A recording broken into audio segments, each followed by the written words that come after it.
Ahí sí. Perfecto, vamos entonces adelante. Bien. Antes de partir, como decíamos hace un rato, queríamos dar las gracias a dos grandes amigos, eh, Nicolás Echeverría y Rolando Cisternas, quienes son nuestros diseñadores, músicos, productores, hitmakers y todo lo asociado. Pipe. Vamos.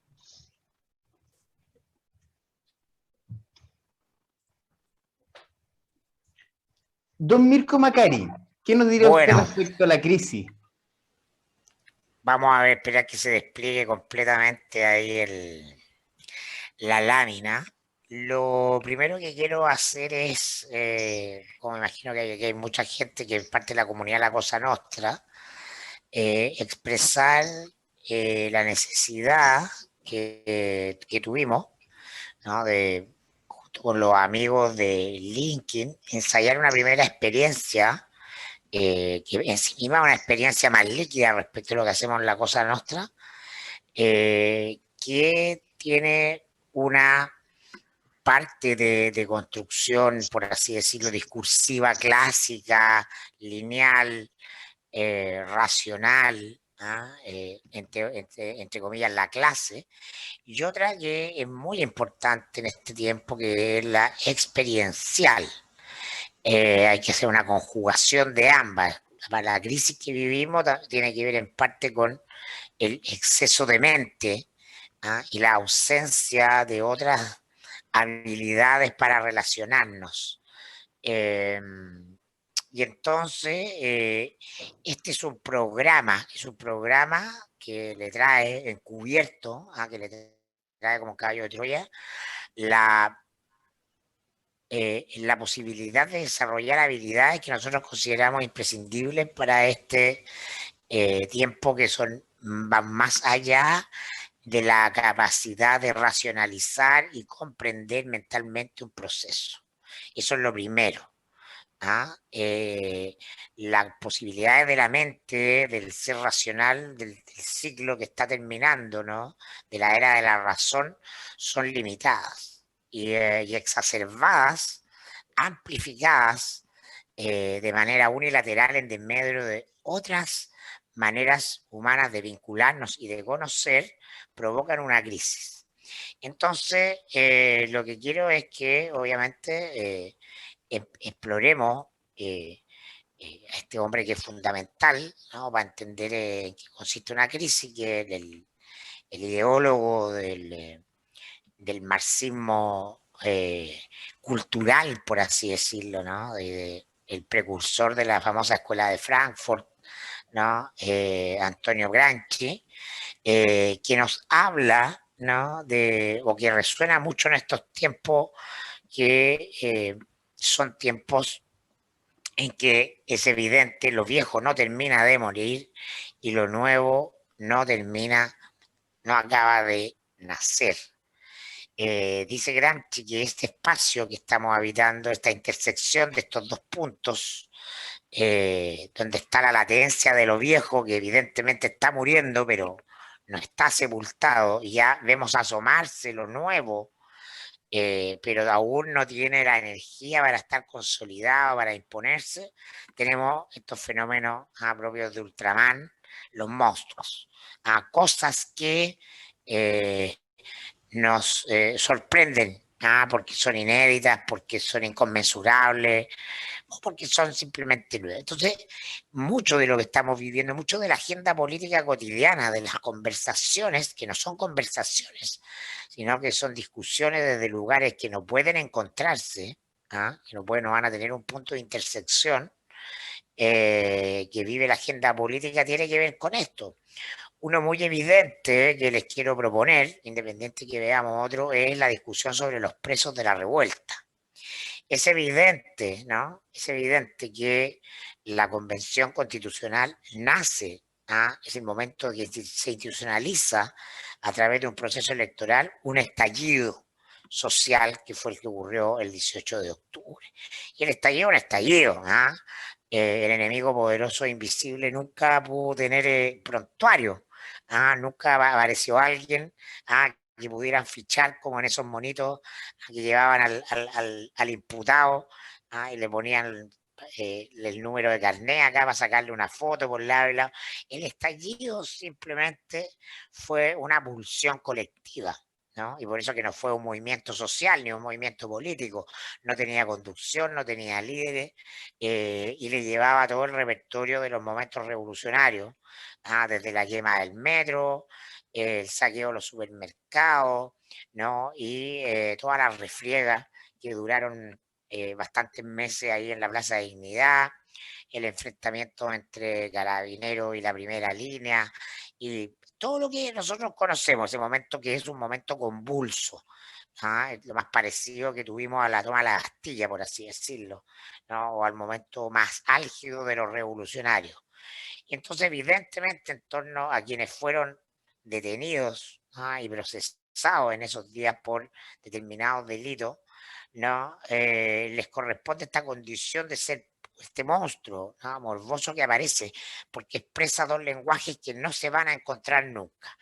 Quienes están en la convención entienden que son hijos de ese proceso, buena parte de los que están ahí, ¿no? Y que es natural, independiente del hecho que haya cometido cada cual, ¿no? Amenazar a un policía, ejercer la violencia sobre otro, quemar un kiosco, el hecho que en sí mismo puede ser aberrante, es parte de un sistema, de un proceso que está conectando al inconsciente conectivo con la rabia acumulada y con la violencia que genera esa rabia, que siempre genera más violencia, ¿no? Una violencia que siempre es injusta sobre otros, que no es la manera en que tenemos conceptualizado el correcto proceder.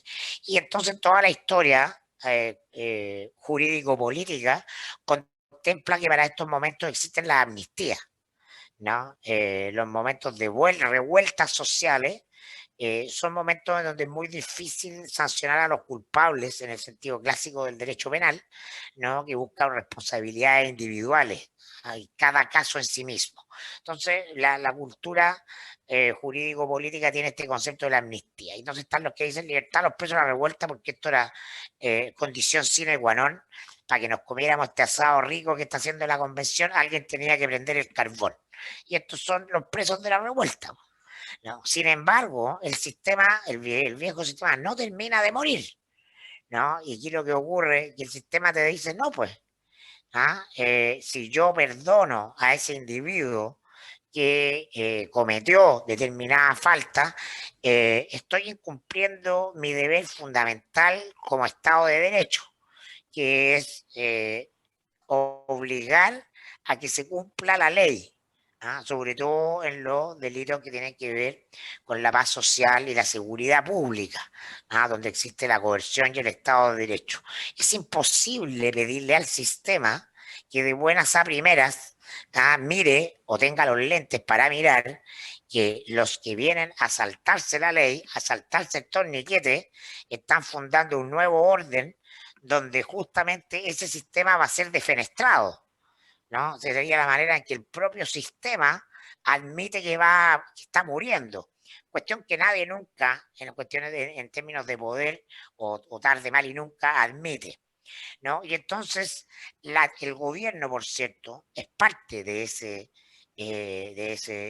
sistema, ¿no? El Congreso también, y aunque hay parlamentarios que promueven la ley, no es una cuestión fácil en el sistema político y empiezan todos los matices, ¿no? Y porque la posición que uno ocupa, en este conflicto de épocas, ¿no?, es la que nos va a dotar los lentes a través de los cuales vamos a mirar la realidad.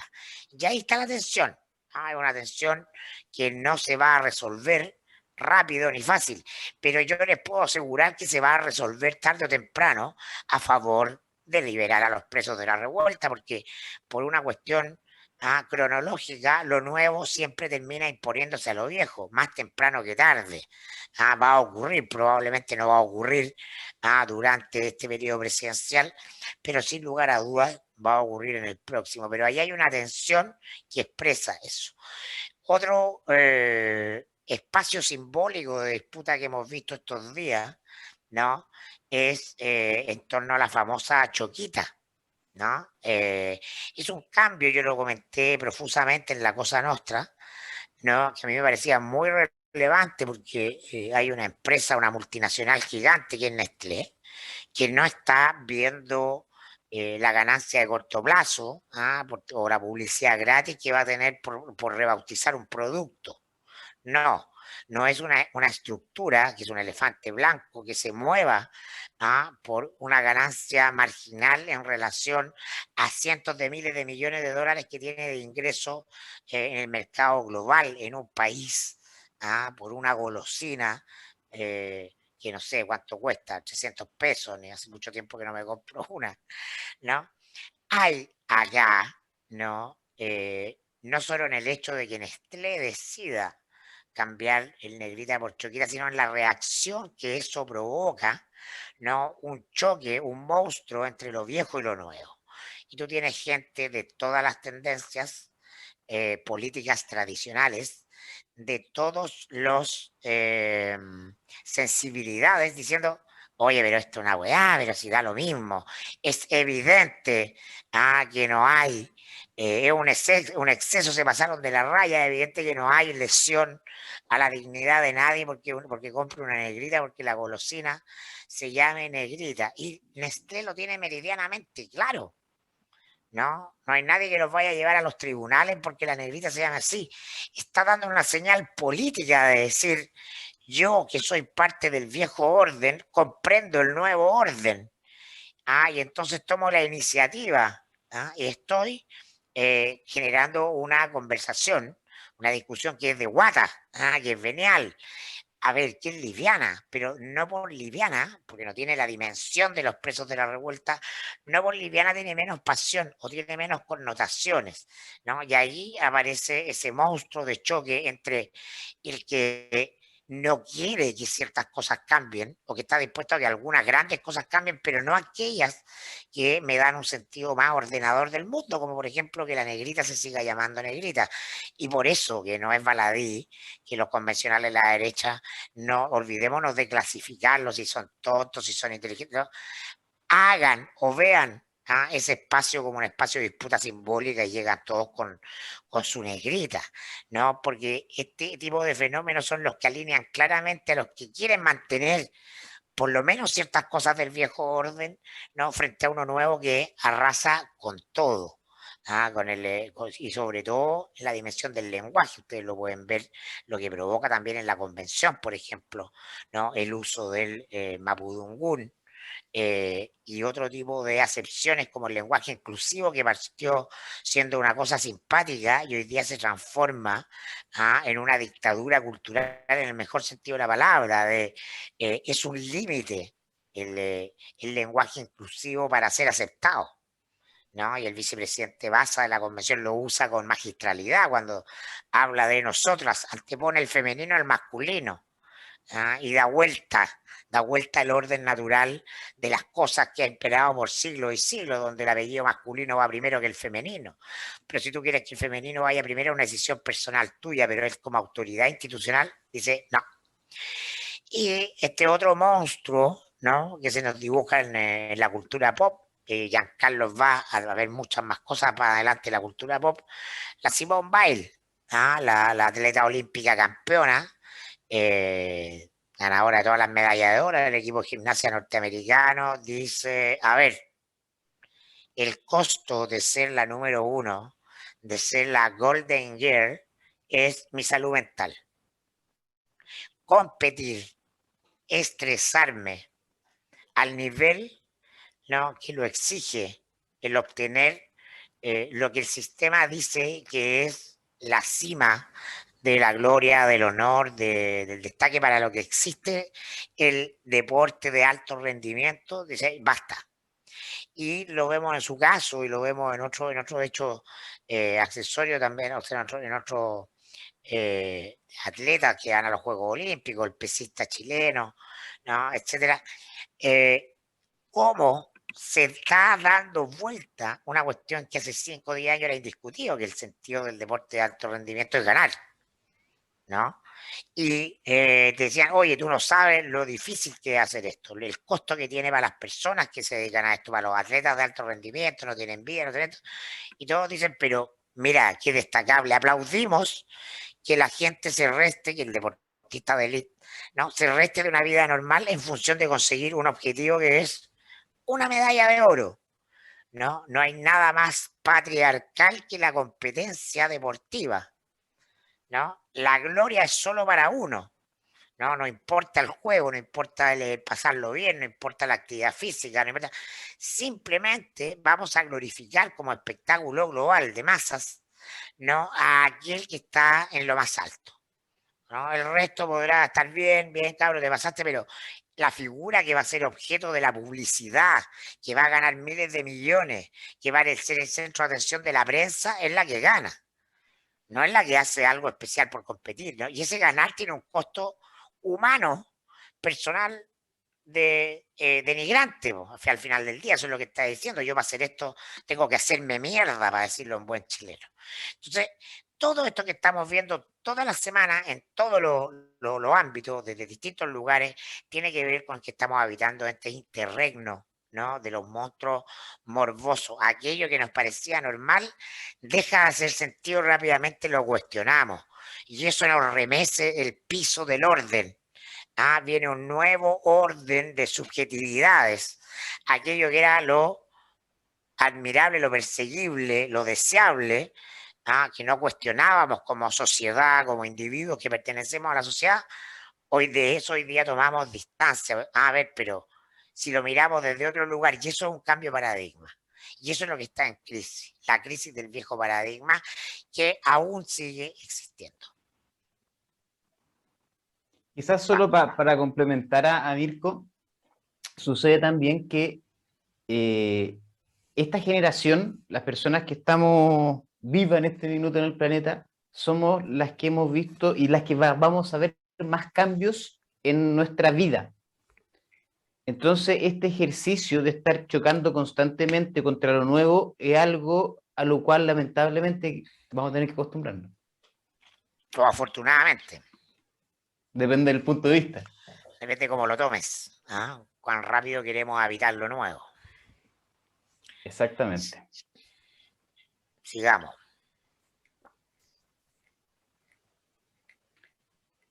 Mirko hizo una mención. En la Cosa Nostra han entrado a los cambios, a la historia, a la política, al fútbol, y nosotros vamos a entrar a la cultura pop. Y estos cambios es algo que nunca vemos venir.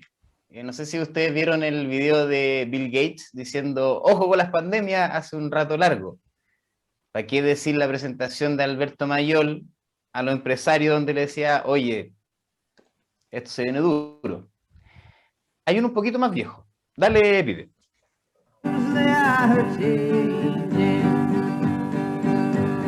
Senators, congressmen, please heed the call. Don't stand in the doorway, don't block up the hall. For he that gets hurt will be he who is stalled. For the battle outside raging will soon shake your windows and rattle your walls. For the times they are a-changing. Our mothers and fathers throughout the land. And don't criticize what you can't understand. Your sons and your daughters are beyond your command. Your old road is rapidly aging. Please get out of the new one if you can't lend your hand. For the times they are a-changing.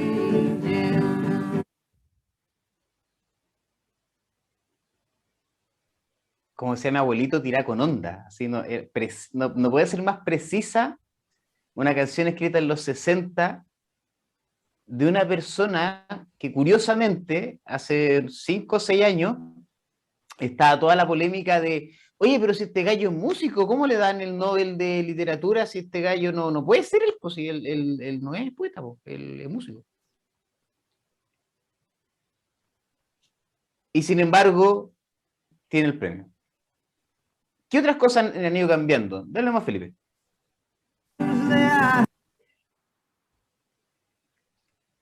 Para entrar a lo que viene, nosotros proponemos y le damos mucha fuerza a lo sistémico. Y lo sistémico es parte de lo que vamos a estar viendo durante las 4 sesiones. Y como modo de introducción, a mí me encanta la frase de Nona Fernández. Los sistemas son guiones que aceptamos y actuamos sin cuestionar. Como aquella metáfora del pez en el agua. No necesariamente somos conscientes de lo que el sistema hace en nosotros y tenemos esta fantasía de individualidad que también la vamos a ir conversando durante esta y las otras sesiones. Dale más, Pipe. ¿Qué ha cambiado? Entre otras cosas, si miramos la cultura pop, agarramos algunas de las películas de acción más influyentes en su minuto, partiendo el 65 por un puñado de dólares más, y terminando el año 2017 con La Casa de Papel. Y claro, podríamos conversar respecto a cuántas entradas vendieron cada uno de ellos, pero queremos hacerlo más simple aún. Dale nomás, Felipe. En el 65 se estrena la película Por un puñado de dólares más, donde la foto habla por sí misma. Clint Eastwood no se le movía, pero ni una ceja. La figura de masculinidad era este ser duro. Estaba Django también, ¿se acuerdan el que andaba con un ataúd lleno de pistolas dentro? Dale, Felipe. En el 82, ¿para qué vamos a hablar de Rambo que se cosía las heridas él solo? ¿Cuándo sangraba? Hay una escena, me acuerdo en Rambo 2 o 3, hay algún otro cinéfilo me va a corregir, que se echa pólvora para cerrar una herida. Claro, la masculinidad es una masculinidad retratada por esta industria de construcción que se llama la industria de la entretención, ¿no? Pero por eso estamos hablando de Gramsci, ¿no? El cambio en lo imaginario, en el mundo simbólico, ¿no? Es también la industria de construcción de los arquetipos por el impacto que tiene Hollywood en el mundo, ¿no? Inconscientemente nos instala en arquetipos que queremos imitar, ¿ah? O que queremos rechazar, pero son ideas acerca de lo bueno y de lo malo y de en qué lugar me paro yo, ¿ah? Respecto de eso.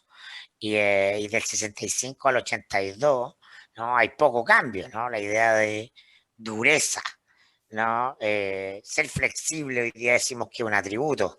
Ser flexible en esa época era un atributo o era un demérito, ¿ah? O era una debilidad, ¿no? La dureza, ¿no? La incapacidad de expresar, como la cara de Clint Eastwood, ¿no? Emociones, la mirada fija, la inexpresividad, la capacidad de Rambo de pararse en su físico de macho fuerte, ¿no? Recio, que soporta el dolor, ¿no? No lo expresa, no lo rehuye, no hay espacio en esa masculinidad para la vulnerabilidad, ¿no? Es la acumulación puesta en pantalla del modelo de 8.000 años de patriarcado del guerrero, ¿no? El guerrero es el arquetipo de la fuerza y del poder.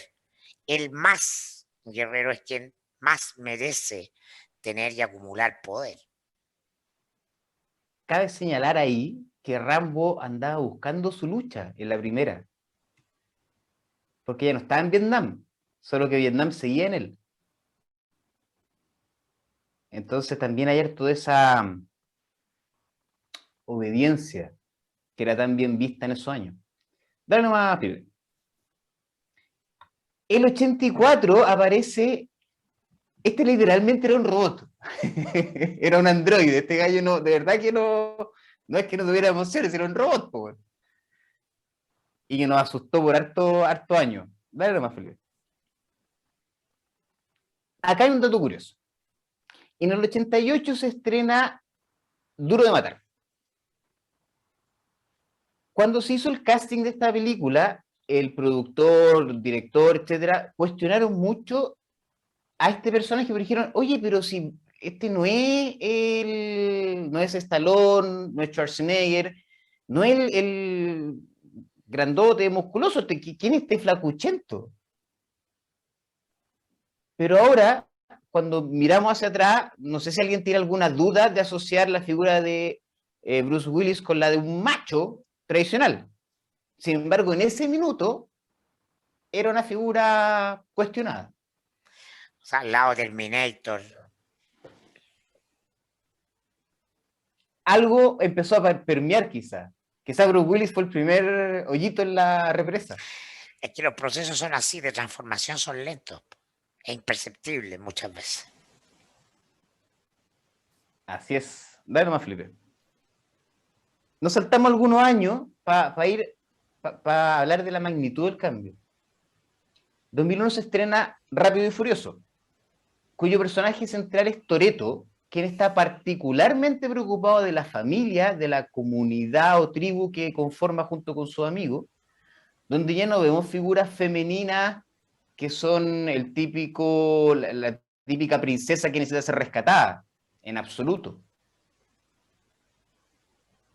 Y de hecho, si nos vamos a la serie La Casa de Papel, que hoy es una de las series más vistas en cualquier idioma en Netflix, y en países de habla hispana normalmente la serie más vista, las figuras, los personajes más machos, más musculosos, más sangrientos, son gay.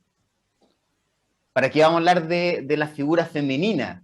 Que aquí no solo no es la princesa que necesita ser rescatada, sino que normalmente, de hecho, los personajes de masculinos son bien sopencos en La Casa de Papel, si tuviéramos que hacer un resumen.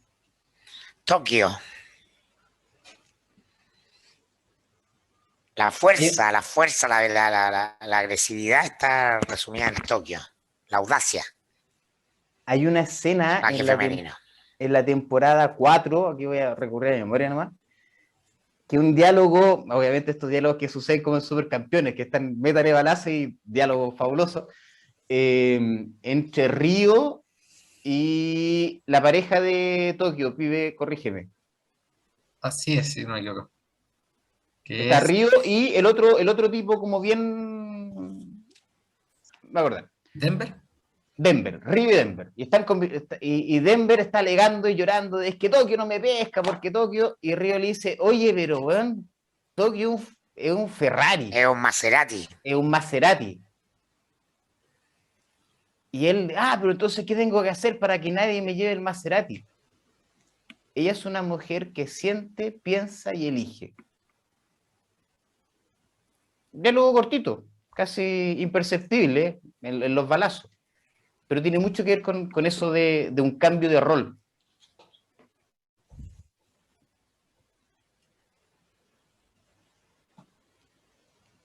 Dale, Felipe. ¿Y hacia dónde vamos, don Mirko Macari? Bueno, este mundo líquido es un mundo que estamos en este terreno del que habla Gramsci, ¿no? Pero vamos a un lugar radicalmente distinto desde todo punto de vista que conocemos hoy día y aún más que nos criamos. Y hay que abrir la mente para entender que estos cambios son de manera radical y acelerada decisivos. Yo estoy tratando de insistir, oye, preocupémonos menos de la siguiente elección presidencial, que es una obsesión chilena, porque los cambios en el entorno son el verdadero derrotero de la transformación, el verdadero mapa de para dónde vamos, ¿no?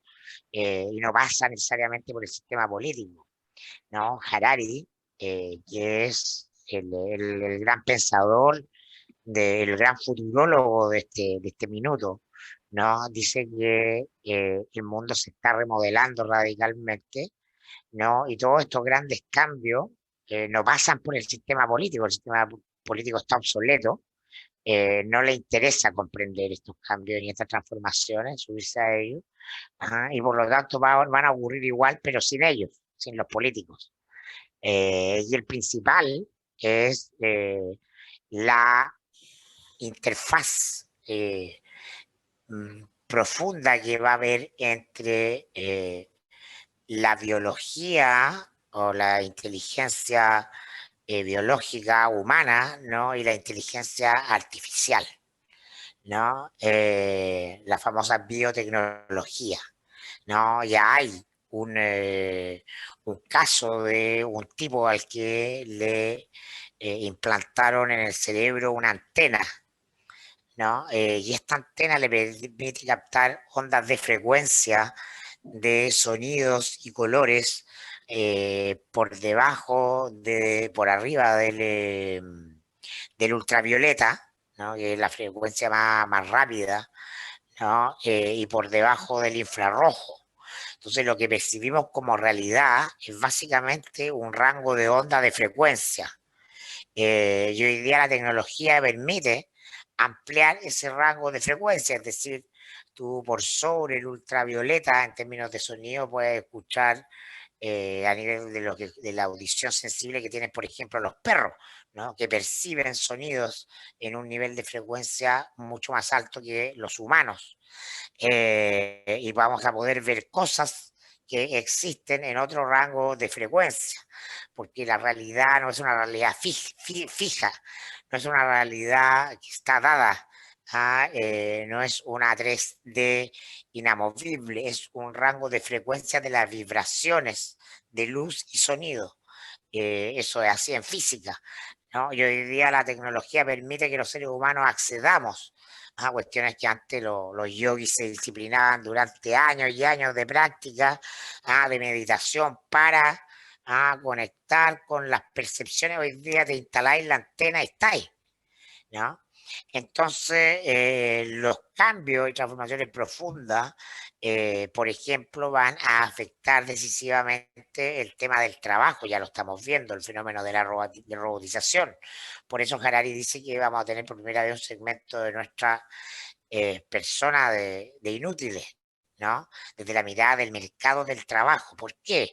Porque los robots, ¿no? Son mucho mejores que los seres humanos en realizar acciones mecánicas repetitivas. Y el 70-80% de los llamados trabajos formales, que son los trabajos de las clases medias en el mundo, propios de la tercera revolución industrial, que es la línea de producción o ensamblaje de cosas en el Fordismo en los años 30, ¿no? Esos empleos o esas actividades van a ser hechas por robots. Por ejemplo, ¿no? La contabilidad, ¿no? El señor que es contador, ¿no? Que tiene un grupo de contadores ahí, cada uno en su escritorio con unas computadoras. Bueno, un tiempo más simplemente va a necesitar a una persona, ¿no? Que pone la firma de la auditoría y los robots van a desarrollar y analizar mucho más rápido, de manera más eficiente y más impecable todos los números y calcular todas las posibilidades respecto al pago de impuestos y todas esas cosas. Las radiografías, por ejemplo, en el tema médico, esto va a ser abismante, ¿no? Un señor radiólogo que se graduó en los años 40, 50 y que ha visto el señor por experiencia, ha mirado, no sé, 1800, 2000 radiografías en toda su vida, y lo que uno paga no es el servicio de radio, sino que es el ojo agudizado por la experiencia y por el conocimiento para decirte, no, esto es tal cosa. Bueno, la máquina procesa 1.000.000, en un día 1.000.000 de radiografía y puede cruzar esa información y por lo tanto el señor radiólogo va a quedar obsoleto.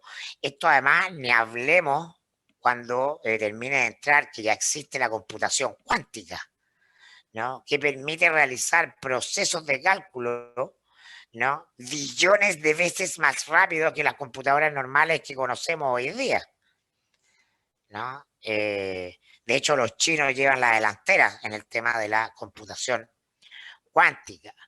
Y entonces estamos frente a un momento de explosión tecnológica que está partiendo.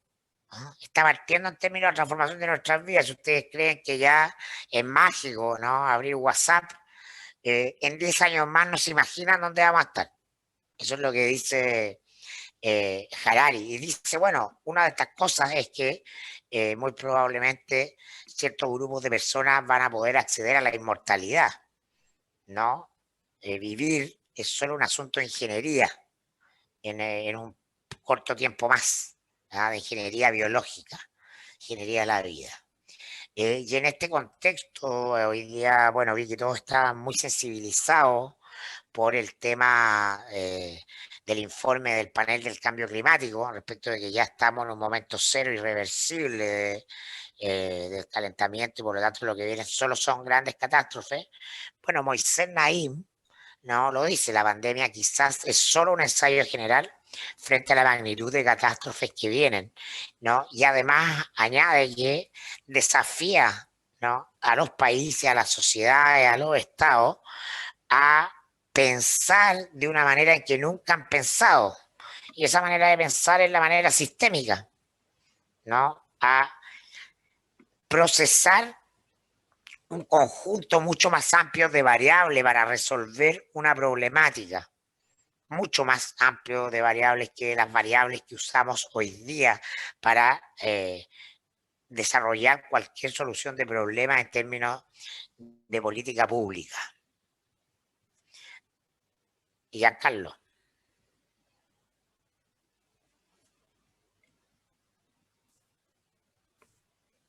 Giancarlo, está ahí silenciado. Estaba muteado, no caché, sorry. Entre Harari, Naim y el resto de gente que hemos consultado, ya llevamos varios años en esto, también hay un punto que es fundamental. La forma en que nosotros entendemos el futuro y nos programamos o planificamos el futuro, normalmente de hecho estamos súper poco. De hecho, Darío fue quien me contó esta metáfora, la forma de entender el tiempo de los Aymara. Para nosotros en la cultura occidental entendemos el tiempo como un río que fluye donde nosotros vamos mirando hacia adelante. En cambio, en algunas culturas ancestrales, en particular en la cultura aymara, ellos entienden el tiempo como también un flujo de un río, solo que lo que tenemos en el cual vamos de espalda. Lo único que tenemos ante nuestros ojos es nuestro pasado. Si ustedes se fijan, por ejemplo, de los cientos de gente especialista en la ciencia ficción, muy pocos, si no ninguno, le apuntó a Internet. Pudo pronosticar algo que iba a ser tan gravitante en nuestra vida como lo es el Internet. Si nos vamos a casi toda la literatura de ciencia ficción, hay harta tecnología, hay harto artefacto tecnológico potente, como lo que llaman Star Wars, pero no hay esta nube que interconecta todo. 2001 hace un pequeño intento con ello. A lo que voy de que incluso puede ser peor. No quiero asustar a nadie aún. Y les quiero presentar a una figura también del presente, que es una figura que es sumamente nueva. Felipe, adelante.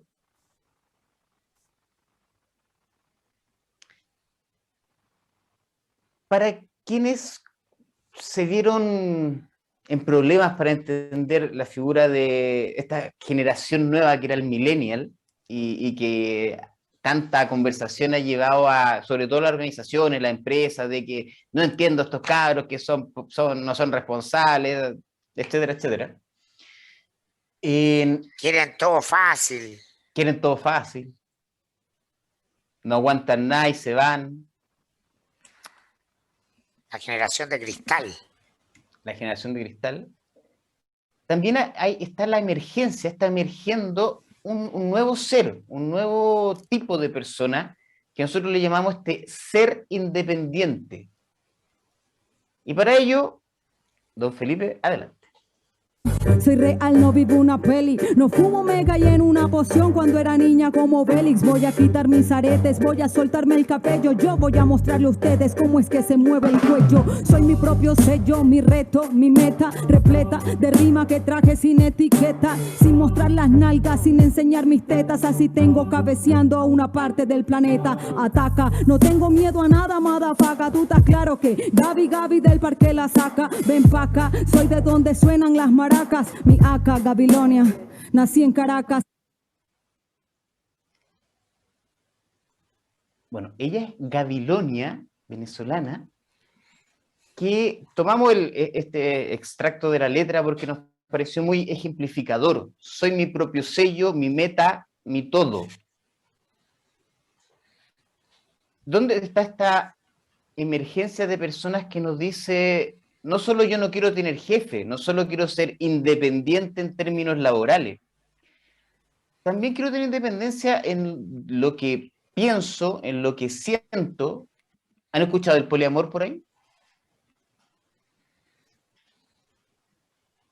Probablemente este ser va a ser muy complejo de entender y como, para usar un lenguaje sólido, de gestionar.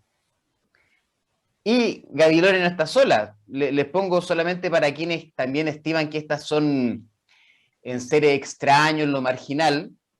Pablo Chile, ahí de Puente Alto, tiene 3,5 millones de reproducciones en Spotify mensualmente. Desde que se creó su canal de YouTube, lleva casi 250 millones de reproducciones. Lo mismo, y aquí pusimos una selección de algún artista urbano chileno, principalmente Flor de Rap, Arte Elegante, que además tiene todo un trabajo tremendamente potente con los niños del Sename. Chiste MC, que es considerado en toda la movida hip hopera como uno de los mejores raperos de Chile y de habla hispana. Y que curiosamente es casi considerado hoy día el Buda del hip hop. Para quienes quieran indagar acá, las letras de chistes tienen mucho es un Rumi, muy profunda, muy reflexiva. Portavoz, que hace poquito tuvo un accidente, estaba cantando el año 2012 respecto a todo lo que estaba sucediendo y todo lo que explotó en el estallido. Y hay otra figura adicional a los artistas en sí. Un canal de YouTube que se llama Casa Parlante, que es donde graban muchos videos de música urbana. Desde que se creó en mayo del 2017, lleva 183 millones de reproducciones. ¿Qué te dice todo esto, mi querido amigo Mirko Macari? Bueno, en cuestiones formales, evidentes, y hay cuestiones simbólicas y ambas se mezclan, ¿no? La escena del canto urbano, del rap devenido en trap, que viene de los Estados Unidos, ¿no? Es un fenómeno cultural que uno podría decir es una tendencia, como lo fue en su minuto el rock and roll o quizá el tango en los años 40 o 50, sí y no, en el sentido que no es solo una expresión artística, sino que además es una energía que recorre a una generación que es hija de la marginalidad urbana. La vida en ciudades es un fenómeno muy reciente en la historia humana, ¿no? Tendrá 100 años, la construcción de megápolis, de grandes ciudades a partir de los años 30, ¿no? Digamos, 90 años, recién 80, 90 años, y de todos los productos que se desarrollan en ese hábitat, ¿no? Como la cultura urbana, la cultura pop, la cultura de la música popular marginal, es expresión de eso. Ya, ok. Pero hace 10 años o 15, ¿no? Ninguno de estos cabros podría haber accedido a la gran escena nacional sino era a través de una disquera, ¿ah? de una casa o sello editorial de música, ¿no? Una industria que se llamaban. Y ahora ellos generan sus propias industrias, son dueños de sus productos y lo pueden autogestionar. ¿Ah? Eso es lo que dice la chica, ¿no? Yo hago mi música y no necesito nada más. Los costos, por extensión y desarrollo de la tecnología, los costos de tener un sello de autodidacta están al alcance de la mano de cualquiera, ¿no? De armar una comunidad de desarrollo intelectual como la Cosa Nostra es posible por el desarrollo tecnológico ahora, no era posible hace 5 o 10 años. Entonces la tecnología no es neutral, ¿no? Más allá de la expresión cultural, veamos en lo cultural, esa es la invitación de Giancarlo, en la cultura pop, no un reflejo del cambio de mentalidad y del cambio social y del imaginario. Yo lo he remarcado mucho, ¿no? Que buena parte de las derrotas de las izquierdas tienen que ver con un imaginario en el mundo que ha cambiado, que es el del trabajador oprimido, víctima del empresario opresor, ¿no? Para el cual construye poder, dejando de ser individuo y asociándose a lo colectivo a través del sindicato, ¿no? Pero estos cabros, ¿no? Son empresarios de sí mismos. Dudo que prefieran cambiar el poder, la autonomía que tienen, el nivel de ingresos que tienen, no por ser parte de un sindicato para ser obreros dignos.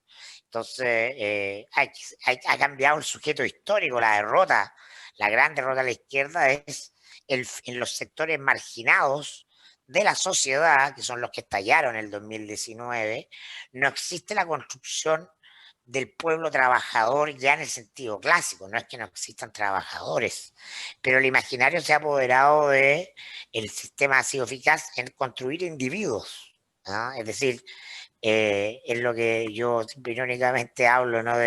No, los políticos de izquierda no sé si están capaces de comprender que estos cabros generan muchos más ingresos que lo que puede haber un salario legal y digno a través de OnlyFans.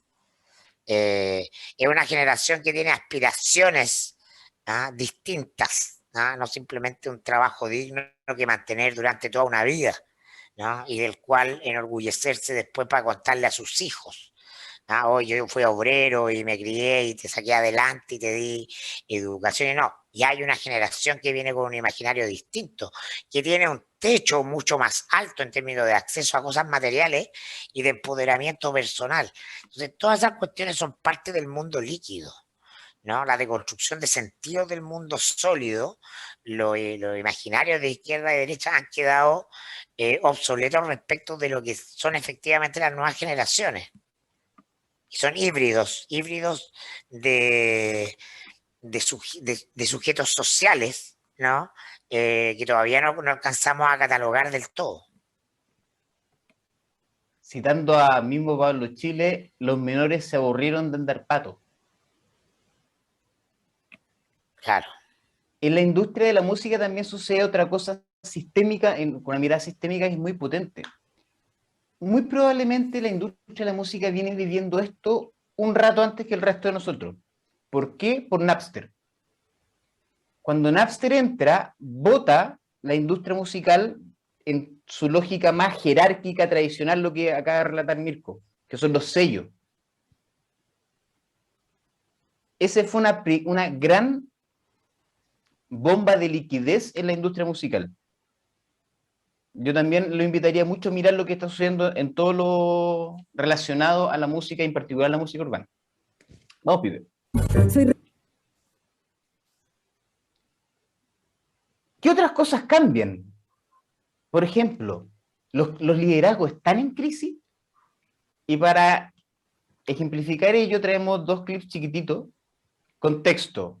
El primer clip que vamos a revisar es de la película Malcolm X.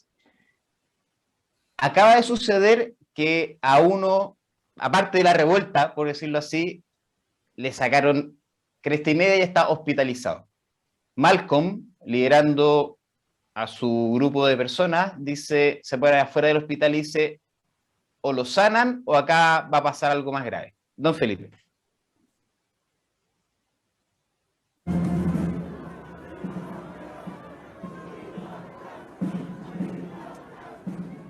All right, that's enough.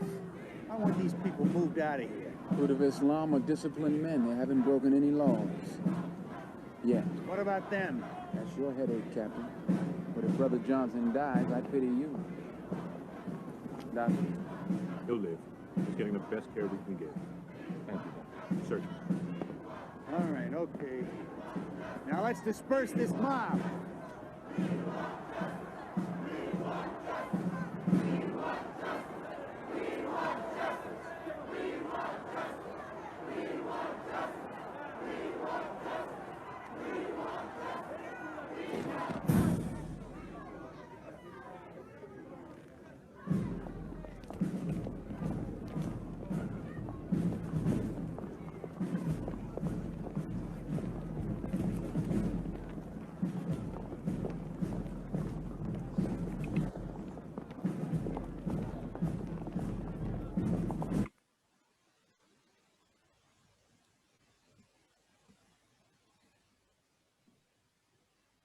¿A cuánto político actualmente no le gustaría tener ese nivel de influencia? De control de la masa. Vamos para allá y todos para allá. Y quizá algunos todavía creen que están ahí, ¿eh? Ojo con eso.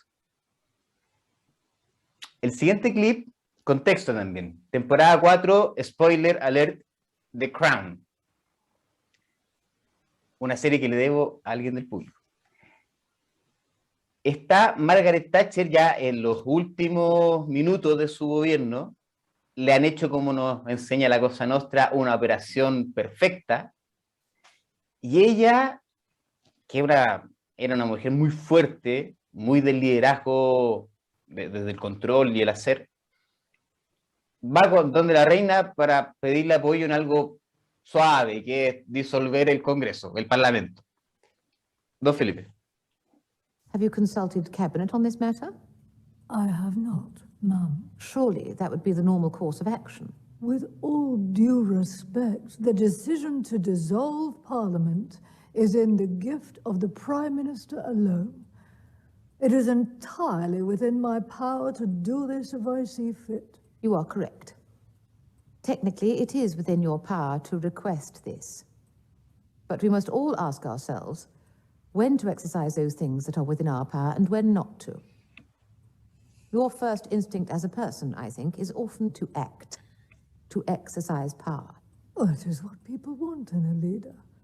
To show conviction and strength, to lead.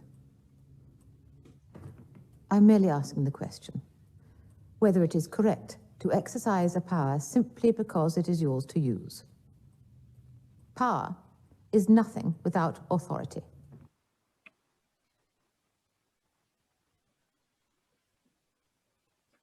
Además de, parece que la reina era muy buen coach, a mí esta escena me llamó mucho la atención desde la primera vez que la vi, porque la primer ministro dice, la gente quiere un líder que lidere.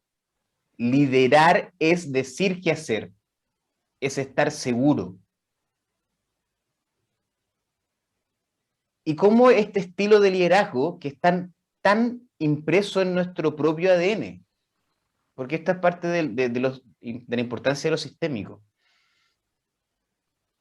Estas son verdades que acarreamos todos nosotros en alguna parte de nuestra cuerpa, como dice don Darío.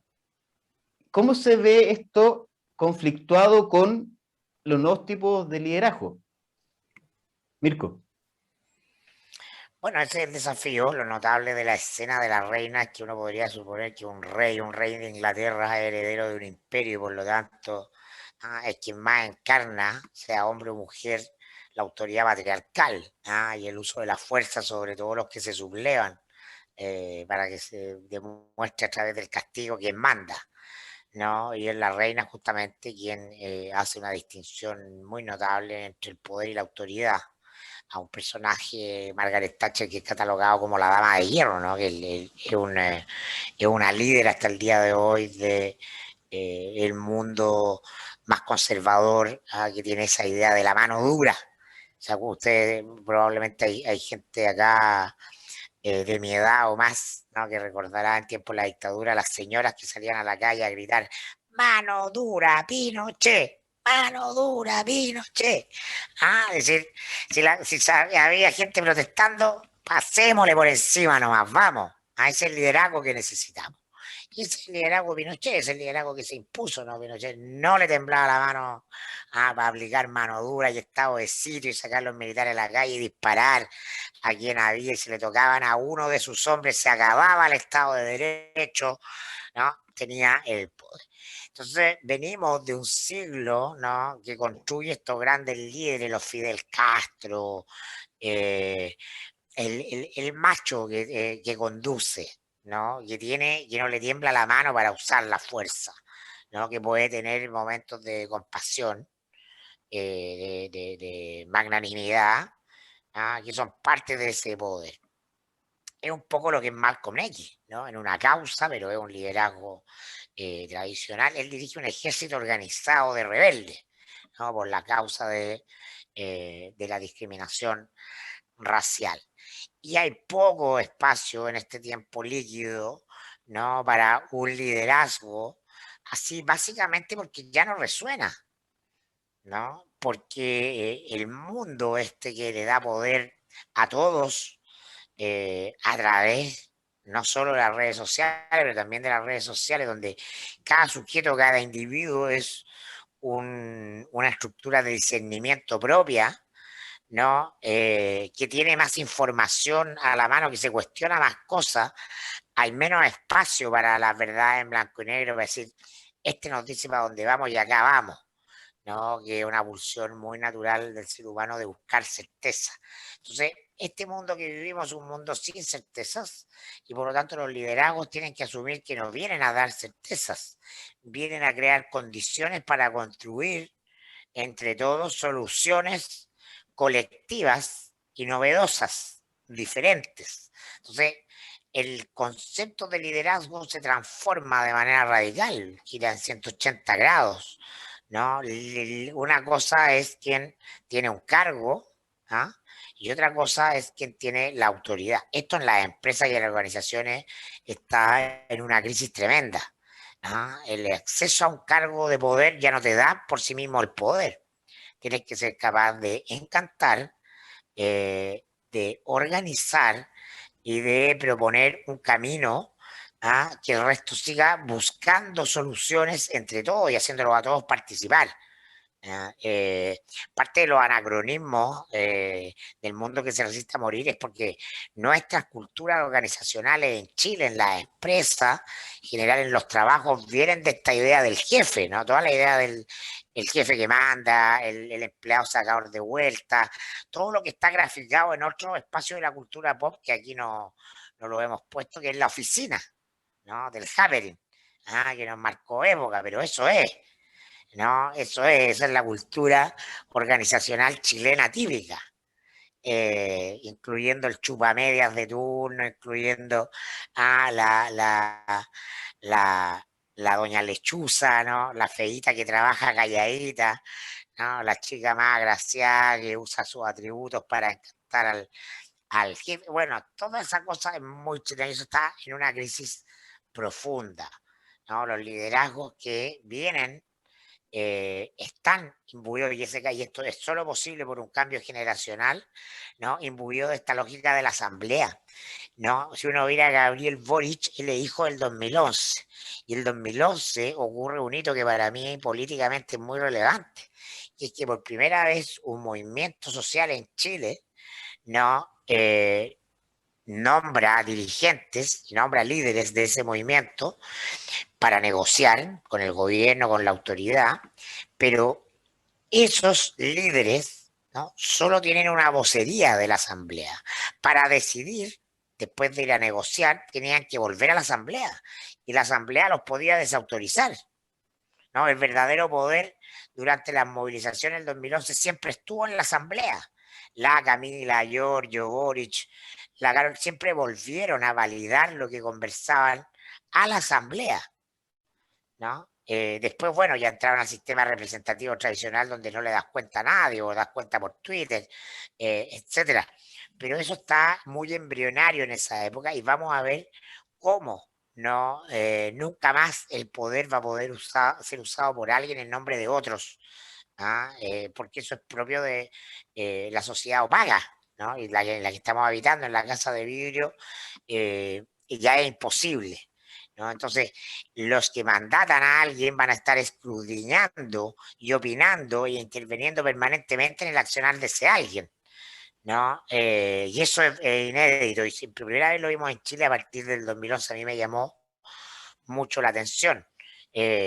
Los Conibasa expresan, ¿no? Ese tono de yo no vengo diciendo para dónde va esto, sino que soy un símbolo, uso un lenguaje que articula un colectivo, ¿no? Liderar la convención no es hablar a nombre de la convención, ¿no? Es articular la capacidad de creación de la convención como un poder colectivo, no como un poder individual. No es, hoy día no te resulta el ejercicio, es quiénes son los líderes en la... Si uno puede hacer el ejercicio, quiénes pintan más el mono en la convención, quiénes son capaces de conectar con la cultura mediática, pero es distinto a liderar un bloque, no hay un líder de bloque en ninguno de esos bloques, o no lo hay en el sentido tradicional. Quizá el poder radica en quien tiene más capacidad de articular a otros que aún no se articulan y no conectan, de ser puentes. El puente hoy día es una forma muy de esta época de tener poder,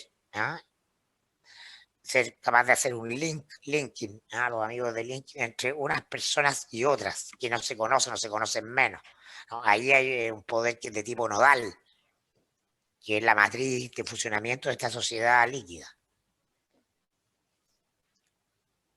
Y a mí siempre me maravilla, y por eso voy a volver al mismo punto, al doble clic. Si yo creo esto, voy a actuar en coherencia.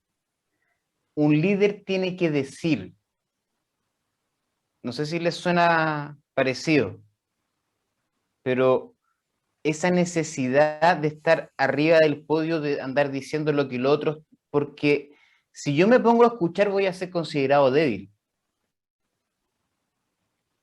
¿Cuántos de nosotros hemos estado atrapados en creencias similares? Para no personalizarlo en solo un presidente de la República. Somos muchas veces presas de estas mismas creencias. Dale, Vivi.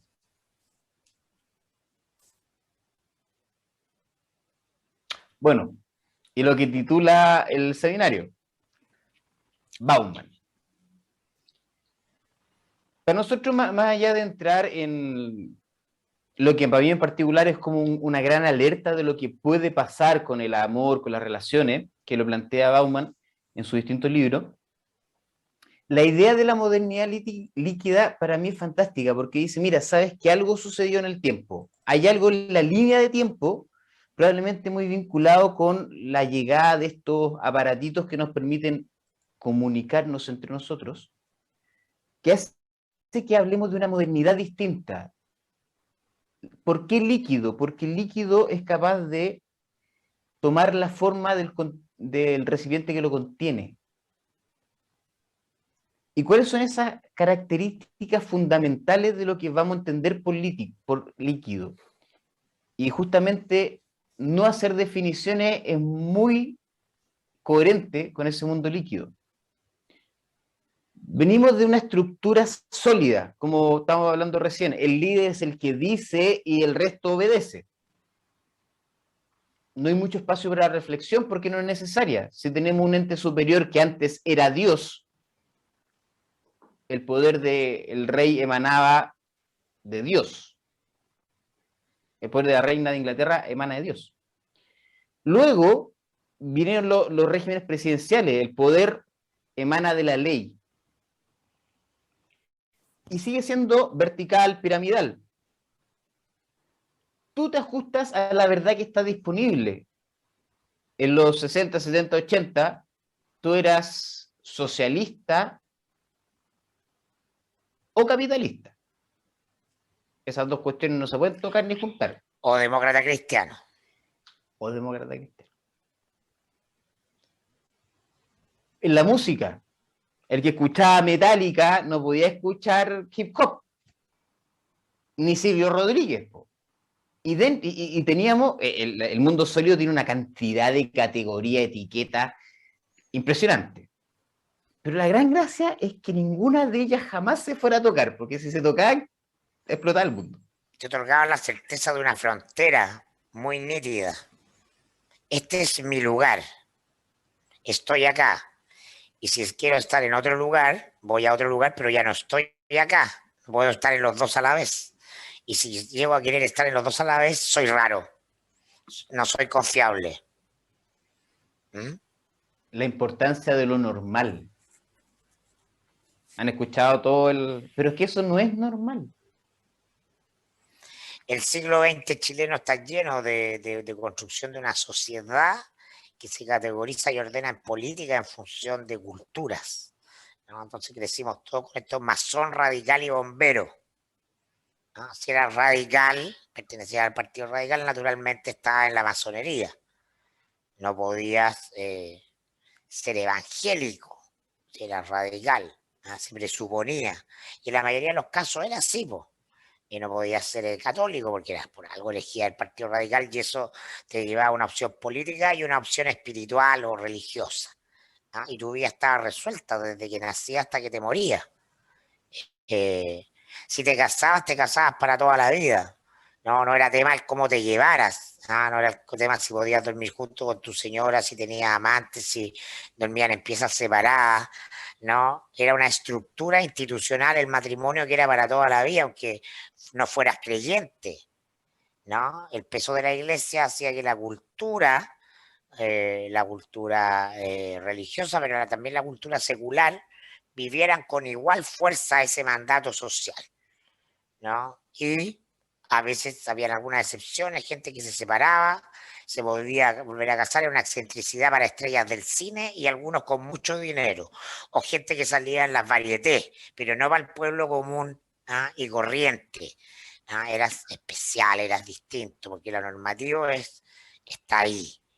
Mis abuelos pues, dormían separados, pero y se llevaban pésimo, pero se casaron muy jóvenes y murieron estando casados. No había opción en ese mundo por las condiciones económicas de dependencia de las mujeres, etcétera, etcétera. Pero es finalmente un mundo donde, del punto de vista emocional e intelectual, se pertenece a algo.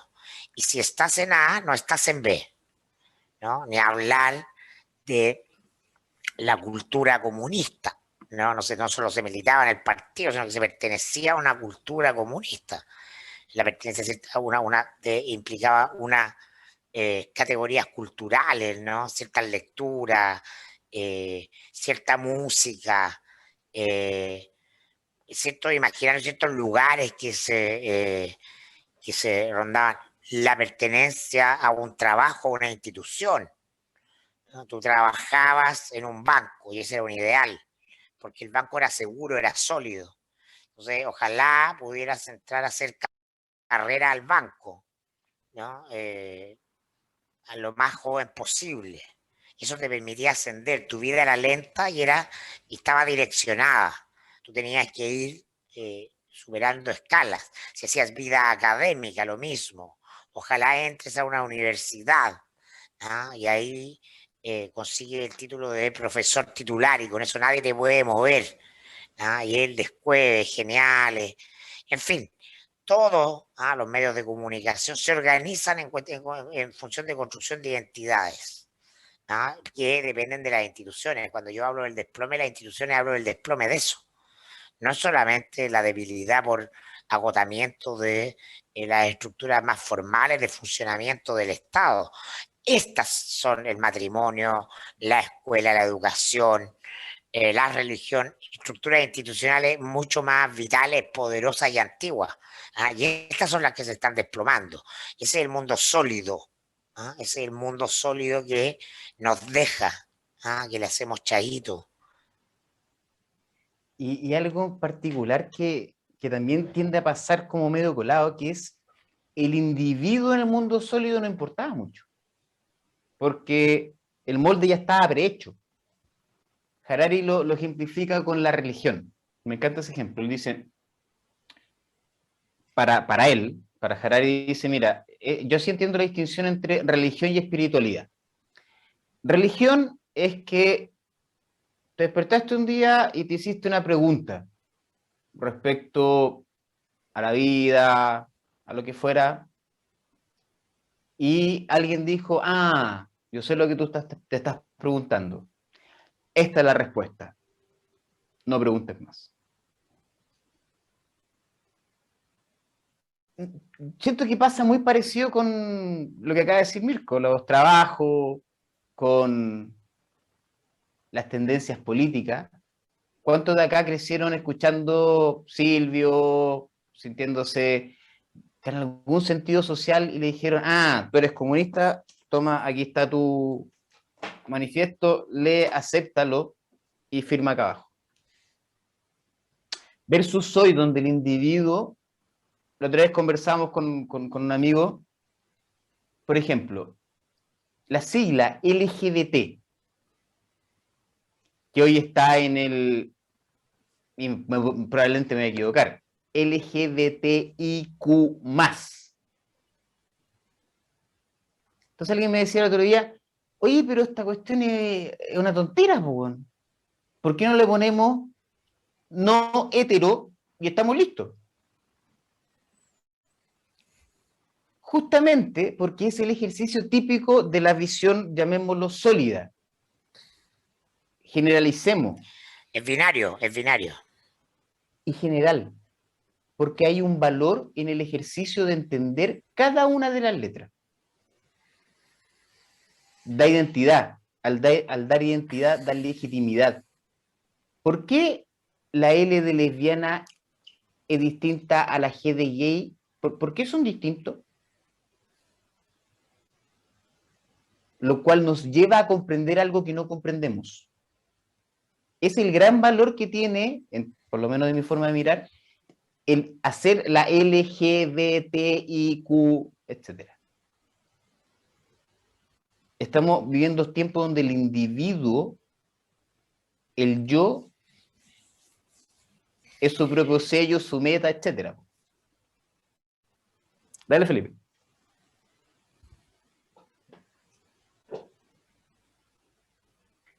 Estamos medio corto de tiempo, entonces, para poder hacer las reflexiones finales también y conversar un poquito, hasta la lámina anterior probablemente lo que tenemos es harto caos. Algunos sustos, algunos más pánico, porque ¿cómo entiendo y cómo logro vivir en un mundo que no tiene ni un orden, po?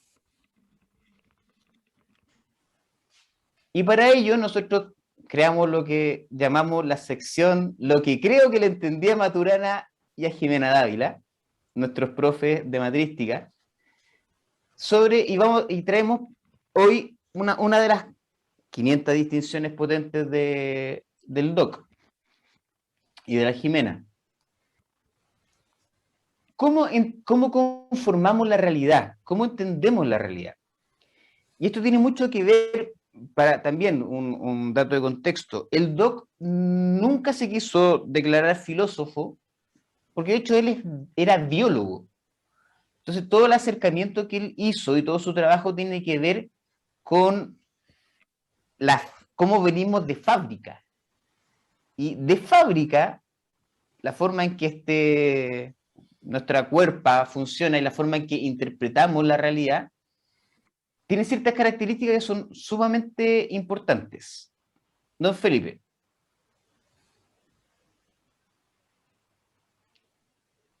Primero, nuestra sensorialidad.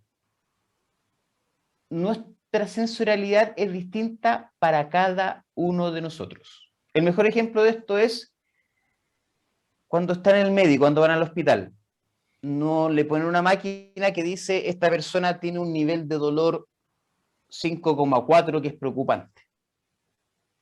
¿Cuál es la pregunta que nos hacen?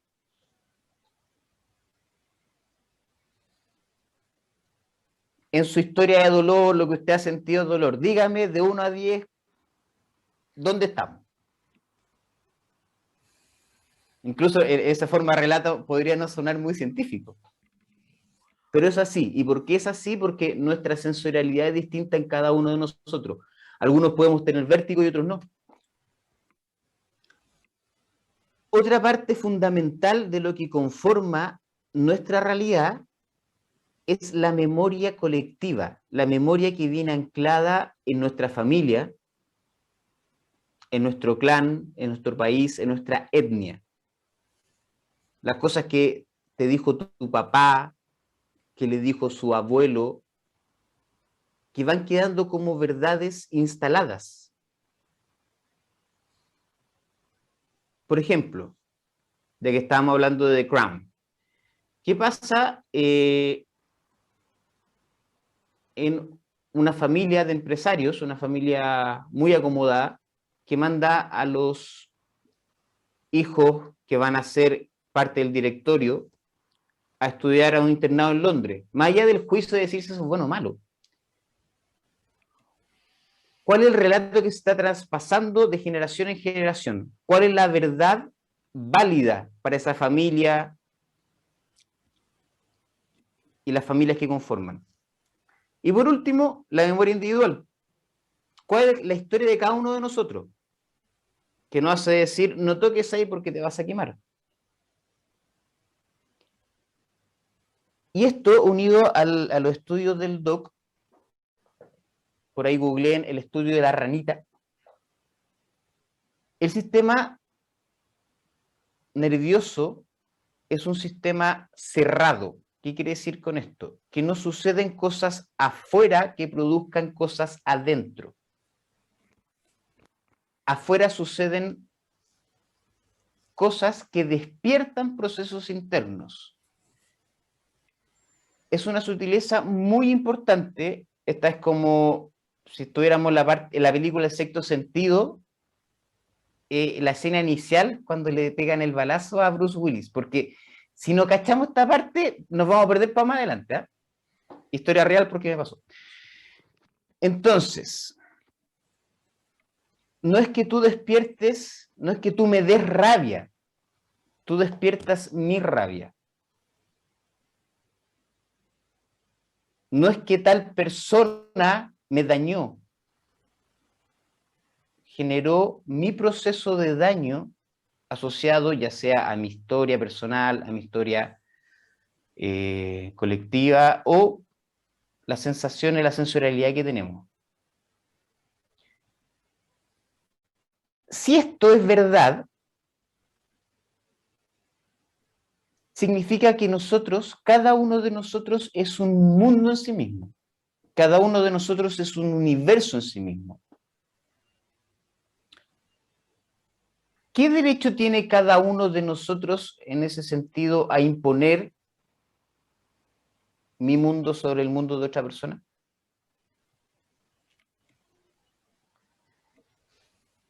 ¿Cuán diferentes somos cada uno de nosotros? Felipe, por favor.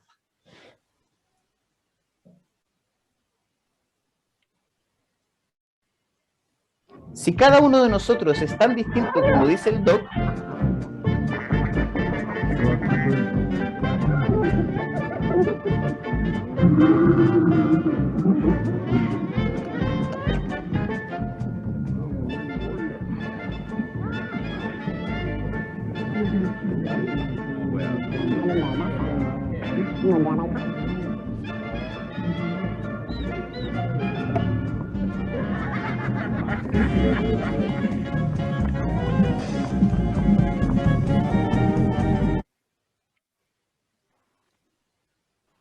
entonces en realidad para nuestro observador no es necesario irse a Tatooine, a una cantina para encontrarse con estos seres tan distintos a mí en este caso, o a uno. ¿Cuántas veces hemos sentido esa sensación de la cantina de Star Wars en el asado familiar, en alguna reunión de trabajo, En la convención. en la convención. Ahí cada uno puede ir eligiendo su protagonista, por su personaje. Y acá nosotros traemos una de las claves que es relevante. Dado que somos mundos, universos, si queremos, totalmente distintos, que de hecho ni siquiera es que los tiempos estén luchando, no es que los tiempos sólidos, como algo allá afuera, estén luchando, sino que sucede también que hay muchas personas, algunas de ellas en situaciones de poder, que quedaron impactados con la lambada en los 90. Entonces, esas personas que están en poder, que quedaron impactadas con la lambada de los 90, ¿cómo le explicamos lo que decía Mirko recién del OnlyFans? Está complejo, ¿no? La única o la llave más importante que nosotros hemos descubierto, y es la primera que vamos a presentarles, es la escucha. Bájate nomás la PPT, Felipe.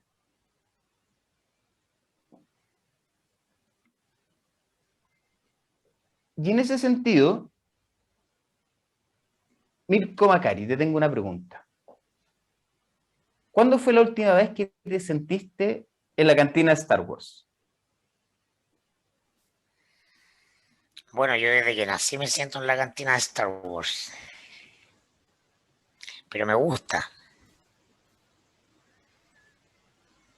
Puedo dar un ejemplo que quizás ¿cómo se llama? Los presentes puedan comprender mejor, ¿no? Algunos me acusan a mí de haber inventado a Tere Marinovich, que hoy día es, hoy por hoy, uno de los personajes más destacados mediáticamente de la convención por sus polémicas.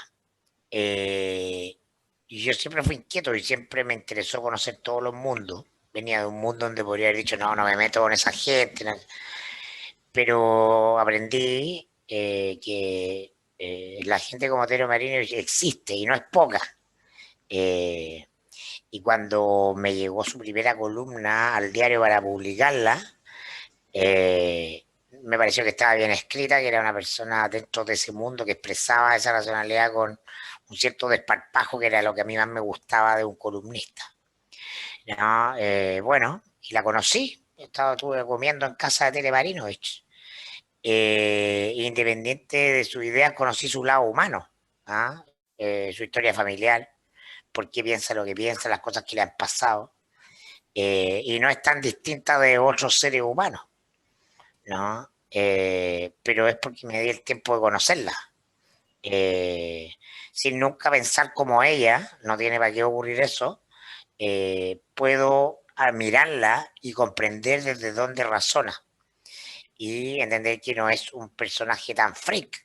Bueno, ella sí, pero expresa a un mundo que ve la realidad con esos lentes, ¿ah? Con esa mirada, ¿no? Y entonces mis propios periodistas en el mostrador me decían, oye, pero ¿cómo publicamos esta galla? Y esto, siempre hay una controversia interna, porque todo lo que es distinto a nosotros o que viene a enfrentar de manera radical nuestra idea acerca de cómo debe ser el mundo, nos provoca rechazo y queremos marginarlo y queremos hacer que no exista y queremos desaparecerlo. Y exactamente lo contrario de lo que me pasa a mí. Mientras más provoque, más interesante, porque más interesante que ella es las reacciones que genera ella. Y ella es para la cantina de Star Wars, pero comprendiendo siempre que expresa una realidad, ¿no? No es porque algunos decían, oye, las columnas de Tere Marinovich son mentiras. Mirko Macari inventó un personaje y escribe y firma él, para puro molestar. Quiero una tesis plausible porque a mí me gusta provocar. Pero no era así, pues, no era así. ¿Ah? Ahí está. Y yo le tengo aprecio a la Tere Marinovich, porque la conozco en una dimensión que la mayoría de la gente no se supone, pero es una persona que tiene sentimientos, que le pasan cosas, que es divertida, es muy divertida, ¿ah? En persona, Y en algún sentido, en ese sentido divertido, conecto con ella, pues, no. Sé que en el fondo de todo lo que está haciendo se está riendo un poco también. Eso. Mirko, te escucho decir que a pesar de que yo creo que tú lucháis un poco con esto de que tú eres más bien comunista, pues bueno, entonces escuchar a alguien como la Tere Marinovich te tiene que generar algún problema, entonces no te gustó. Pero aún así igual fuiste a su casa porque igual... ¿Estoy escuchando bien, Felipe? Ya creo que hubo un poco de interpretación por ahí, no escuché lo mismo. ¿Podrías Algunas decirme cosas. qué es lo que tú escuchaste? Te puedo comentar lo que escuché de Mirko. Escuché que ha sido así desde que nació, que le gusta ser curioso, investigar. Un ejemplo claro que da de este mundo de la cantina Star Wars es la Tere Marinovich. Palabra inventado, entre comillas.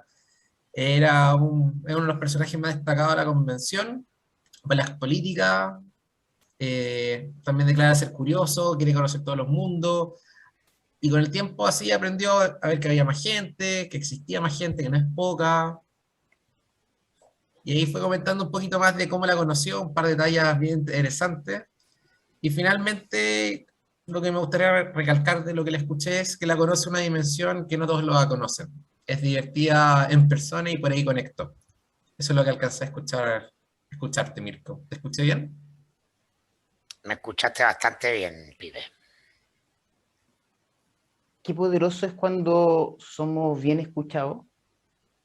Qué lamentable es cuando somos mal escuchados, ¿no? Cuando otro pone parte de su mundo, de su universo, o lo que él cree que es el mío, que resulta incluso a veces más doloroso. Entonces esa es una de las herramientas que nosotros traemos, vamos a profundizar en ella en las siguientes sesiones, obviamente, que es la escucha. La escucha, al igual que cualquier otro músculo, se desarrolla. Y es fundamental para poder escuchar, dejar de hablar. Así que, siendo coherente con ello, me gustaría darle el poder nuevamente a don Felipe. Gracias, Jan. A mí me encantaría escuchar qué fue lo que escuchó el resto de las personas, cómo reaccionaron. Como dice Jan, vamos a ahondar más en la escucha, vamos a ver otras herramientas que hacen mucho sentido para poder enfrentar todo esto que nos muestra Giancarlo y Mirko, este mundo líquido, todo el miedo que nos pueden generar en un momento, es enfrentable, es afrontable y se puede sacar lo mejor de eso. Pero ahora me gustaría escucharlo, qué se llevan ustedes, qué fue su primera impresión de esta primera sesión, qué inquietudes tienen, micrófono abierto para quien quiera partir.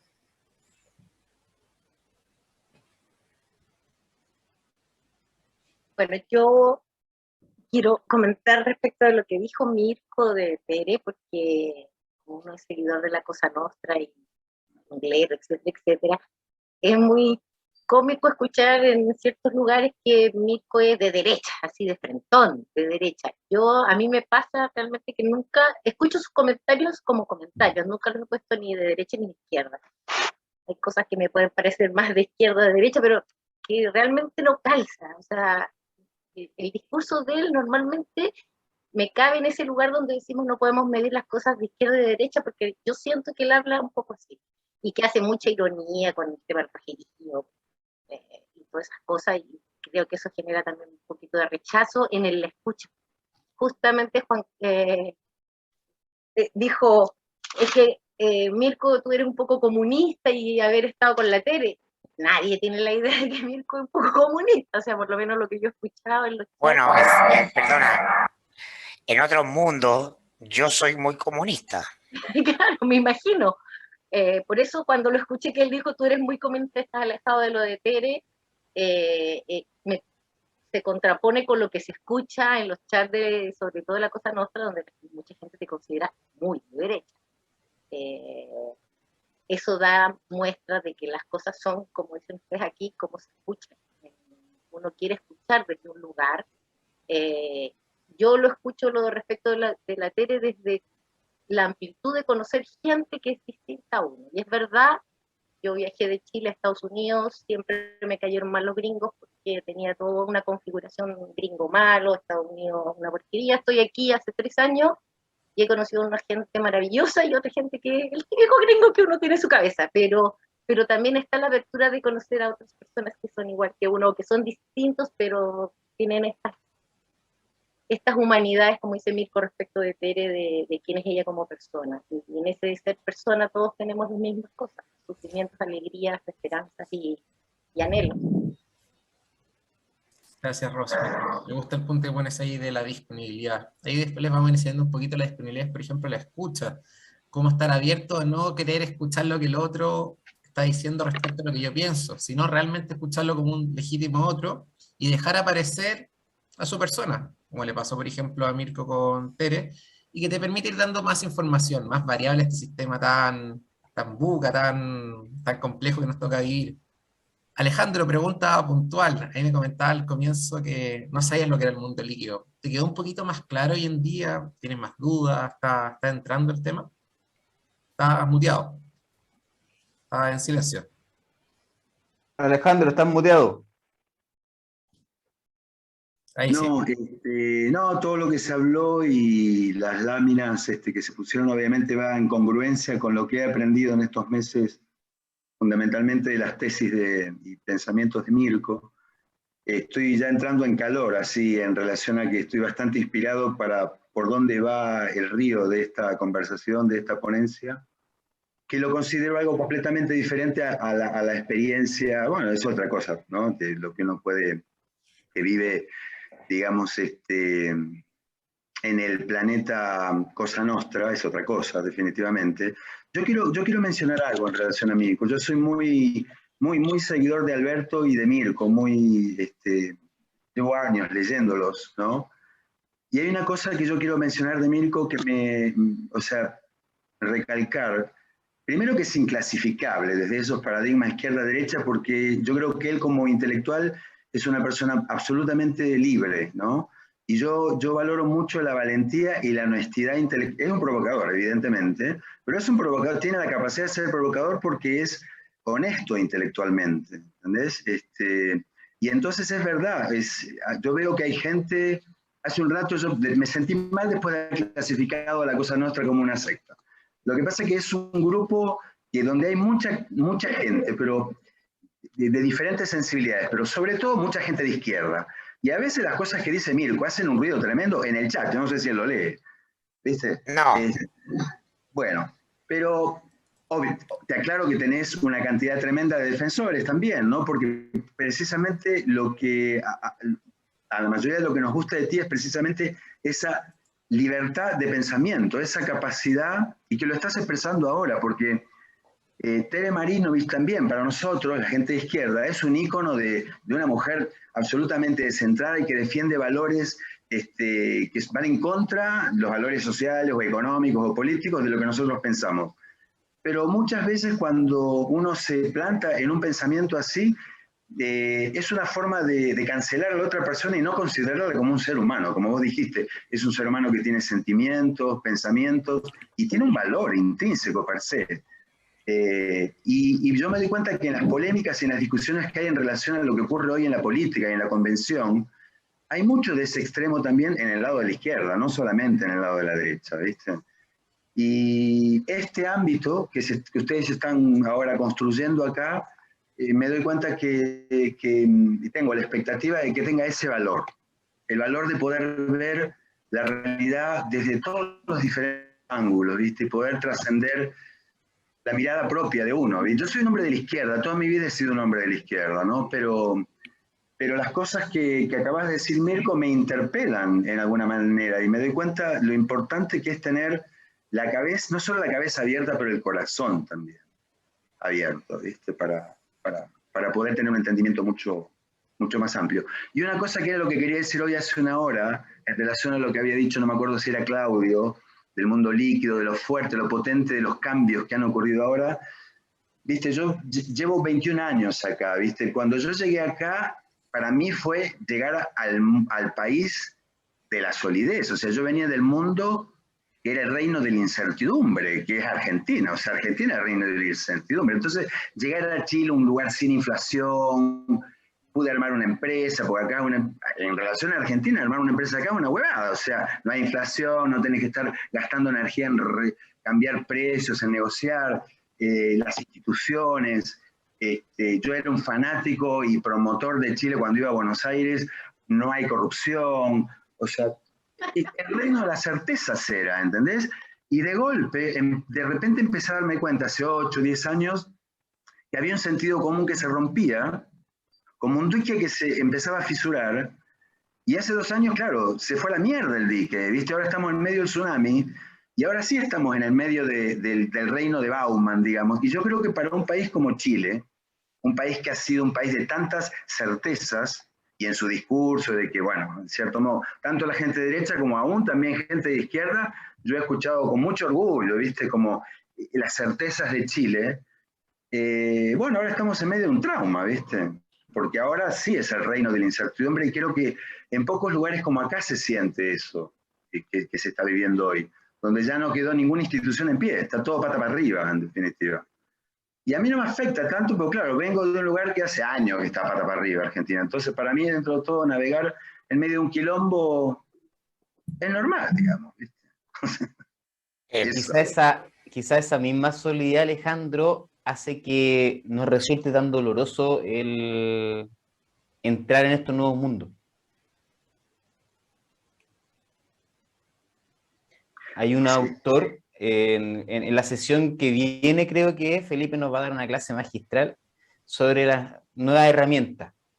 Entre ellas hay un autor que se llama Otto Scharmer, que tiene la particularidad de ser la primera gallo famoso en el mundo de los negocios, de empresas, en hablar de conciencia. Él generó la teoría U, que la vamos a revisar también en la siguiente sesión, si no me equivoco, Felipe. Próximo lunes. Sí. Uno de los caminos que él establece es abrir primero la cabeza, para luego abrir el corazón, para finalmente abrir la voluntad. A mí me encanta el ejemplo que usa Otto Scharmer, que es cuando estamos encerrados en nuestras propias creencias, es el equivalente a estar en una habitación oscura con las cortinas cerradas. O lo que Maturana llamaba, cada vez que no cuestionamos nuestras premisas iniciales, estamos frente a un fanatismo. Este tiempo nos invita a desarmar nuestros sistemas de creencias, porque ya no nos sirven como un mapa claro. Entonces, si todos desarmamos nuestros sistemas de creencias, nos podemos encontrar con la humanidad del otro. Porque los seres humanos no somos lo que creemos del mundo, o no somos todo. Una parte de nosotros, nuestro sistema de creencias, pero es un comodín, puede ser reemplazado por otros si tenemos otras experiencias o venimos de otros lugares. Entonces, cuando decimos pasamos del fin de la era de la razón a la era de la emoción, ¿no? Es porque no es en la razón o en los sistemas de creencias donde vamos a encontrar las soluciones, como el cambio climático, las que nos desafía el mundo, sino en otro espacio. Y Maturana es muy preclaro en hablar de la necesidad de construir empatía hacia otros, ¿no? Y respeto hacia otros. Y desarmar a partir de eso, de la esencia de conectar con lo que somos esencialmente los seres humanos, los sistemas invisibles, pero poderosos, que nos llevan a desastres como el medioambiental, ¿no? Que es la idea de un mundo de escasez material, es un mundo en competencia, es un mundo de sobrevivencia, solo sobreviven los más fuertes, ¿no? Como matriz a pasar a uno de colaboración. Entonces, los sistemas de creencias del siglo XX, todos son en alguna medida un impedimento para avanzar hacia las soluciones, no son parte de la salida. Enfrentar procesos de elecciones y de construcción del sentido común del colectivo en la dinámica de un sistema de creencias contra otro, solo nos hace dar vuelta en una rueda como un hámster, ¿no? Entonces, si estamos haciendo esta iniciativa, que es la primera, que yo creo que va a ser de muchas, para mostrarnos, empezar a que todos veamos y practiquemos formas de relacionarnos con otros radicalmente distintas a las que aprendimos. Curiosamente también sucede que muchos de los fantasmas que tenemos de lo que va a pasar son eso. Hay un relato hermoso que también va a profundizar en la tercera sesión, que es sobre las nuevas formas de gobierno, toma de decisiones. El invitado, ahí tenemos dos grandes invitados, que es Tomás Guinoy, y que es de Linkin, y Tomás González, que también lo tienen que haber escuchado la gente de La Cosa Nostra, que es el de Tribu. Y un resumen simplecito es, había un árbol de un naranjo, donde había dos emprendedores agarrándose, sacándose la cresta bajo el árbol. Después de un buen rato de haberse pegado harto, cansado, uno dice al otro, ya, ok, bueno, quédate con las naranjas, si al final no voy a poder hacer mi mermelada. ¿Cómo mermelada? Sí, pues yo quiero las naranjas para ocupar la cáscara y hacer mermelada con eso. Ah, yo las quería para jugo. Ese relato sucede muchas más veces de las que somos conscientes, porque prediseñamos la respuesta.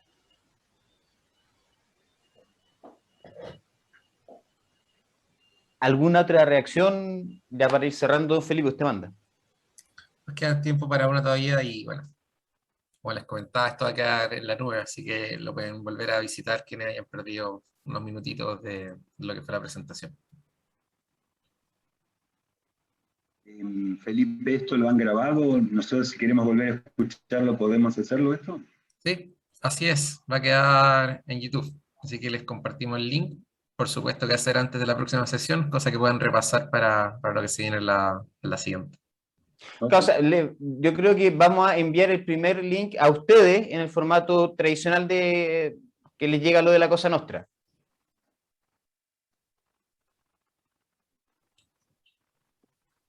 Y eso. Bueno, sin más. Un gusto. Pipe, ¿nos queréis contar lo que viene en las siguientes sesiones? Encantado. Regálame un chiste para preparar esa información bien clarita. Un chiste, me mataste. Es que mis chistes no sé si son para esta hora, Pipe. Uy, yo no creo sé que si sí. estamos tan líquidos. Estamos casi al borde del toque, estamos llegando. Ya, voy a tirar uno suavecito, simplecito. Hoy un ratoncito se sube a un ascensor, el ascensorista le dice, ¿qué piso? Mi colita. Uno tierno para partir. Ese está bueno, está bueno. ¿Qué se viene más adelante? Siempre muchas reflexiones. Las próximas sesiones van a haber espacio donde van a estar conversando más, van a practicar, así que es siempre importante tener la cámara y el micrófono a mano. Por supuesto, también traer la bitácora, que espero que se vaya rellenando sesión a sesión.